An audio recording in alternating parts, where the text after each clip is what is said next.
Hello everyone, welcome all to Physics with Asnotex. So in this session, we will again discuss about the previous year physics question, CPET 2021 physics question. So let's begin. Here is our first question of this session. Which of the following relation is true? And the options are y equal to eta 1 plus sigma, y equal to 2 eta 1 plus sigma, y equal to k 1 minus 2 sigma, y equal to 2k 1 minus 2 sigma. So let's see what is the answer. So here is our answer. We know that y is equal to 2 eta 1 plus 2 sigma, where y is the Young's modulus, eta is the modulus of rigidity, and sigma is the Poisson's equation. Then next jump to our next question, which is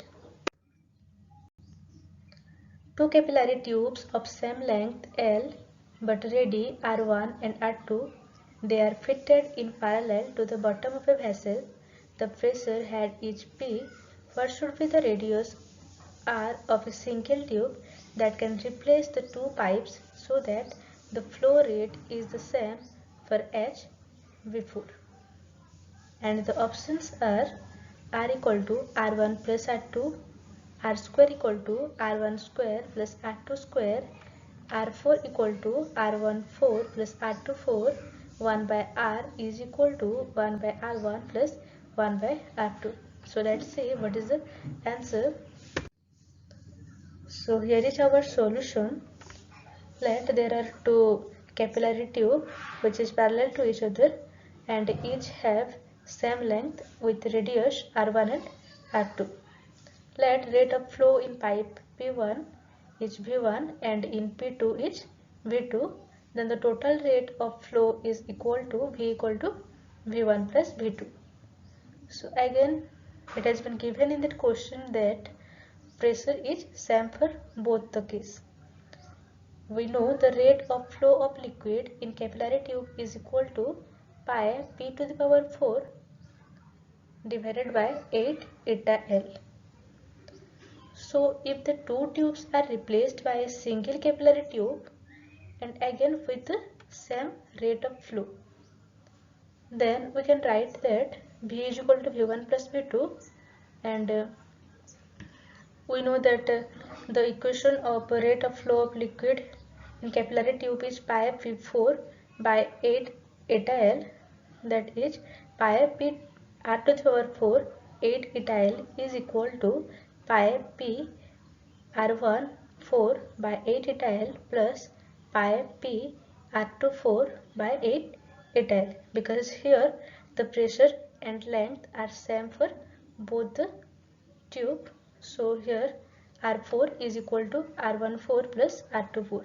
So our answer will be R4 is equal to R1 4 plus R2 4. Then the next question, which is rainbow is an example of which phenomenon? And the options are refraction and scattering, total internal reflection only, dispersion and reflection, dispersion and total internal reflection. And here the answer will be dispersion and total internal reflection. Then next jump to the next question, which is if an equiconvex lens of focal length f and power p is cut into half in thickness, what are each half's focal length and power? And the options are 0, f by 2, f and 12. So let's see what will be its answer. Here in first case there is a lens which have thickness t. After cutting it into two parts with thickness t by 2 and t by 2, we'll get that in first, if we put the lens maker formula, we'll get that 1 by f1 is equal to mu minus 1 by r1 minus 1 by R2, where R is the radius of curvature.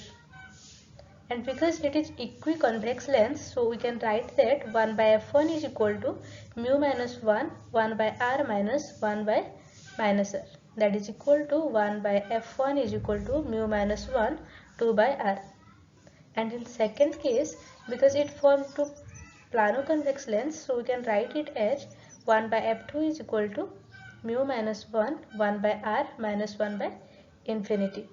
So here 1 by f2 is equal to mu minus 1, 1 by r, which is equal to 1 by f1 is equal to 2 by f2, and here it has asking that what is f2, so we can write that f2 is equal to 2 f1.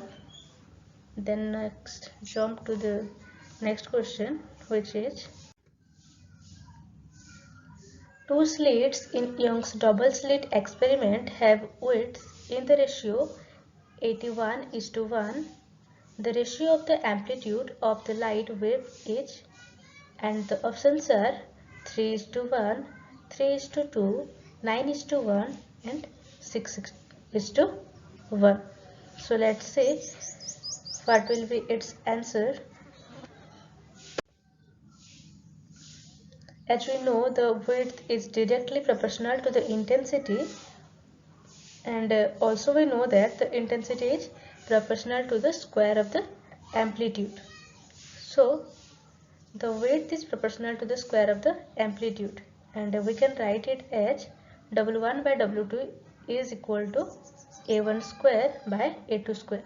So by putting the value of W1 by W2, we can get that A1 by A2 is equal to 9 by 1, which is the answer. Then our next question is,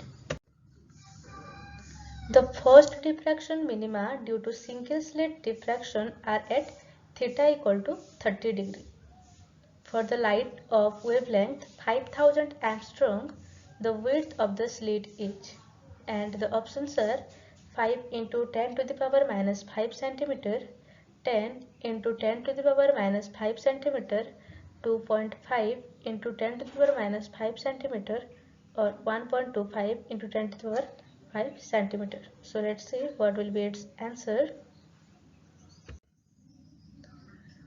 We know that the condition of minima is d sin theta equal to n lambda, and here it has been given that for first pattern, that is n equal to 1, theta equal to 30 degree and lambda equal to 5000 Armstrong, that is equal to 5 into 10 to the power 7 meter.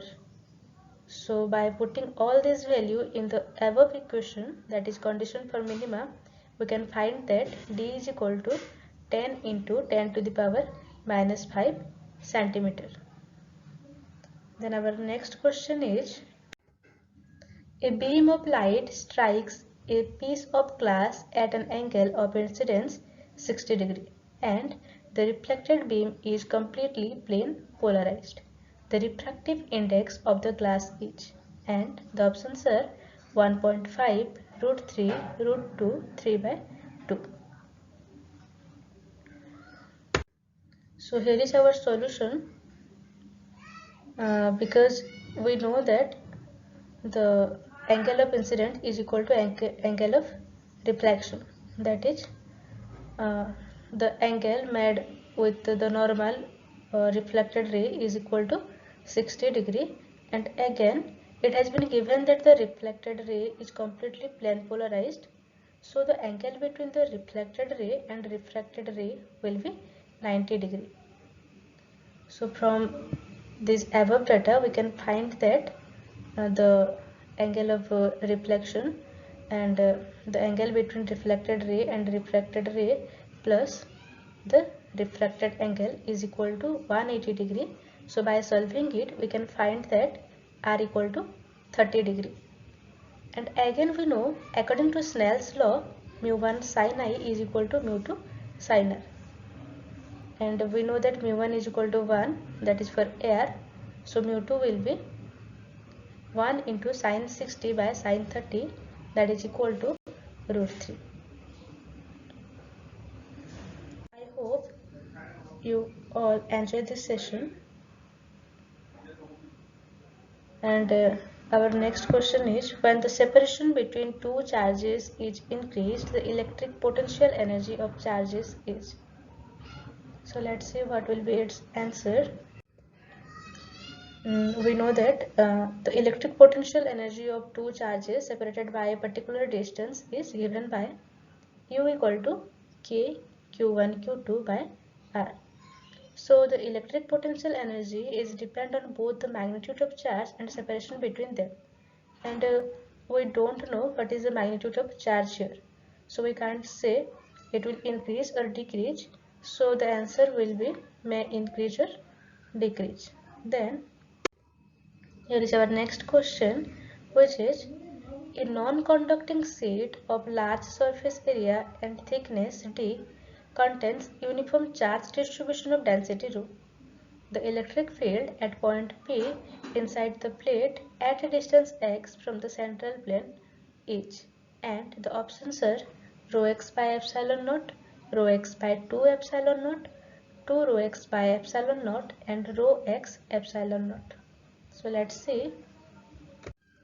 Let here the sheet 1 and sheet 2 are parallelly situated, and the central plane is between them. We know the electric field due to non-conducting sheet of thickness d is equal to rho d by 2 epsilon naught. So the electric field at point P due to sheet 1 is E1 equal to rho d by 2 plus x by 2 epsilon naught, and due to point 2 is equal to E2 rho E2 equal to rho d by 2 minus x by 2 epsilon naught. Because both are in opposite directions, so we can write it as E is equal to rho d by 2 plus x by 2 epsilon naught minus rho d by 2 minus x by 2 epsilon naught. So by solving it, we can find that E equal to rho x by epsilon naught. Then our next question is, and which is the last question of this session, that is, a electric slab is inserted between the plates of an isolated capacitor. The force between the plates will, and the options are increase, decrease, remain unchanged, and becomes 0. So let's see what will be its answer. Here is two parallel plate capacitor and a dielectric slab kept inside it. We know the electric field due to parallel plate capacitor is equal to E is equal to sigma by 2 epsilon naught, and we can write sigma, that is surface charge density, that is equal to Q by A. So E will be Q by 2A epsilon naught. Again we know that the force is equal to Q into E. So by putting the value of E in this equation, we can find that F is equal to Q square by 2A epsilon naught. Because the force does not depend upon the dielectric constant, so the force between the plate will remain unchanged even after a dielectric slab is inserted between the plates. I hope you all enjoy this session. So for more, please do like, share and subscribe. Thank you.